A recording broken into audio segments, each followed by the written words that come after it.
pagi, salam sejahtera bagi kita semua. Apa kabarnya? Semoga dalam situasi pandemi COVID-19 pada saat ini, anak-anak Bapak semuanya tetap dalam keadaan sehat.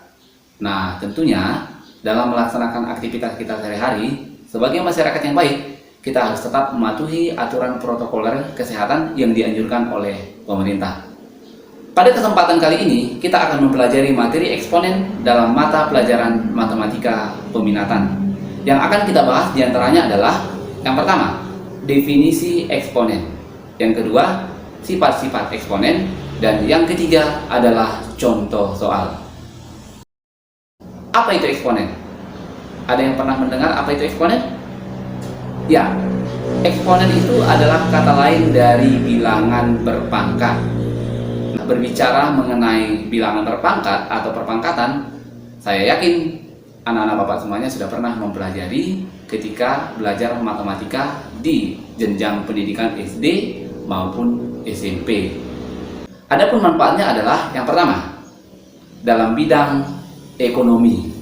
Dalam bidang ekonomi bisa digunakan untuk menghitung pertumbuhan ekonomi atau juga bisa menghitung bunga tunggal atau bunga majemuk dari suatu bank. Kemudian yang kedua adalah dalam bidang biologi.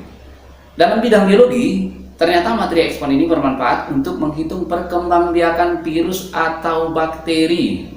Nah, sekarang lagi musim corona nih, dunia sedang dihadapi dengan permasalahan mewabahnya virus corona.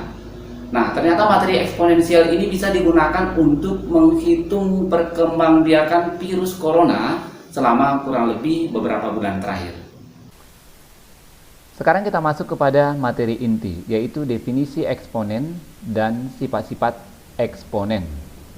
Secara umum, bentuk umum dari definisi eksponen adalah A pangkat N sama dengan A kali A kali A kali sampai seterusnya dikali dengan A. Dengan syarat A itu tidak boleh sama dengan 0. A itu sendiri adalah bilangan pokok atau basis. Kemudian N itu adalah bilangan pangkat. Nah, A ini dikalikan sebanyak pangkat. Pangkatnya itu N, maka A dikalikan sebanyak N kali. Kita masuk kepada sifat-sifat eksponen. Yang pertama adalah bentuk B pangkat X kali B pangkat Y sama dengan B pangkat X tambah Y. Nah, saya menyingkatnya dengan kata. Maksudnya, kali tambah. Jika bilangan pokoknya sama-sama B, kalau dikalikan dia, maka pangkatnya ditambahkan. Maka kata. Nah, kalau masalah singkatan ini terserah ya. Itu mana yang enak, kita nyaman, kita ingat, itu bisa dibuat sendiri. Contoh, 2 pangkat setengah kali 2 pangkat 5/2. Nah, bilangan pokoknya kan sudah sama nih, sama-sama 2. Maka tinggal pangkatnya ditambahkan. Maka 2 pangkat setengah tambah 5/2. Karena penyebutnya sudah sama 2, maka pemilangnya tinggal menjumlahkan. 1 tambah 5 adalah 6/2. Maka dapatlah diperoleh hasilnya 2 pangkat 3. 2 pangkat 3 tadi dikalikan, 2-nya sebanyak 3 kali 2 kali 2 kali 2, maka diperolehlah hasilnya 8. Kemudian sifat yang berikutnya adalah yang nomor 2. B pangkat X dibagi dengan B pangkat Y sama dengan B pangkat X dikurang Y. Nah, saya menyingkatnya dengan baku. Bagi kurang. Jika bilangan pokoknya sama, pembagian, maka pangkatnya dikurangkan. Baku bagi kurang. Maka B pangkat X dikurang Y. Mari kita perhatikan contohnya. 5 pangkat 12 dibagi dengan 5 pangkat 3 sama dengan, ini pembagian, baku. Berarti pangkat dikurangkan 5, pangkat 12 dikurang 3. Sama dengan 5 pangkat 9. Sifat yang ketiga, B pangkat X, nah dipangkatkan lagi dengan Y.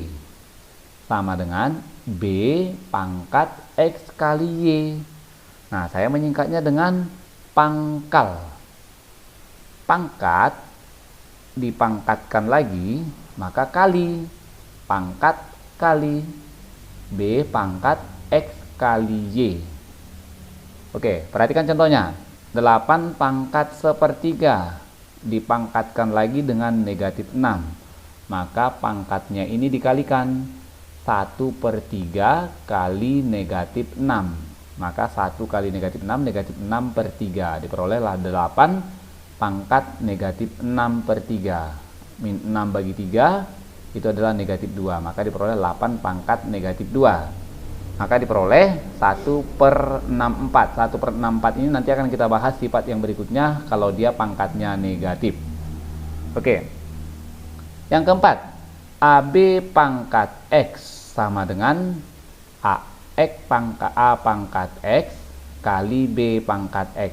A pangkat X kali B pangkat X. Nah, contoh 2M pangkat 3 sama dengan 2 pangkat 3 kali M pangkat 3. 2 pangkat 3 itu sendiri adalah 8. Maka diperoleh hasilnya 8M pangkat 3. Oke, lanjut. Sifat-sifat yang berikutnya adalah A per B pangkat X. Nah, perhatikan. A per B pangkat X sama dengan A pangkat X dibagi dengan B pangkat X. Kita perhatikan contohnya. 8 pangkat sepertiga dibagi dengan 27 pangkat sepertiga. Nah, yang tadi dapatnya ini dari mana? Yang ini menggunakan sifat yang kelima. Oke, dapatlah dia 8 pangkat sepertiga. 8-nya itu adalah 2 pangkat 3. 2 pangkat 3 nanti gunakan sifat yang sebelumnya. 3 kali sepertiga, 3/3.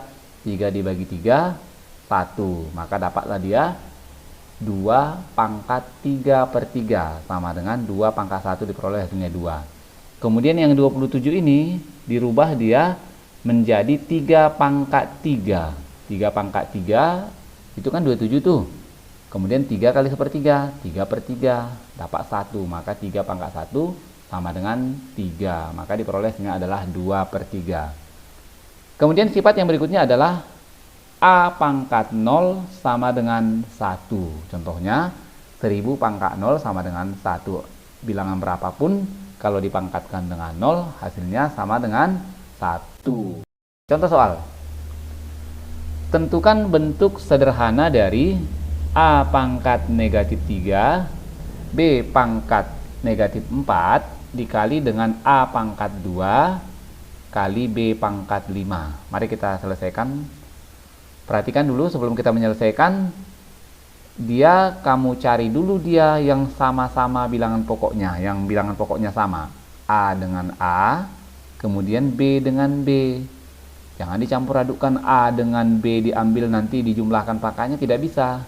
Dia tadi sifat-sifatnya berlaku apabila bilangan pokoknya sama. Maka diperoleh dia hasilnya yang dia sama-sama bilangan pokoknya kan negatif 3, A pangkat negatif 3 dengan A pangkat 2. Diperoleh hasilnya A pangkat negatif 3 tambah 2 B pangkat negatif 4 tambah dengan 5. Maka kita lanjutkan. Negatif 3 tambah 2 adalah negatif 1. Kemudian negatif 4 tambah 5 sama dengan 1. Diperolehlah dia. Kemudian kita sederhanakan lagi. Ternyata A pangkat negatif 1 itu gunakan tadi sifat yang terakhir. A pangkat negatif N itu kan A1 per A pangkat N. Berarti A pangkat negatif 1 kita rubah 1 per A pangkat 1 kali B pangkat 1. Maka diperoleh sederhananya B per A. Sekian penjelasan materi pada kesempatan kali ini. Semoga anak-anak Bapak semuanya paham dengan apa yang saya sampaikan. Sampai jumpa dengan video pembelajaran berikutnya. Terima kasih.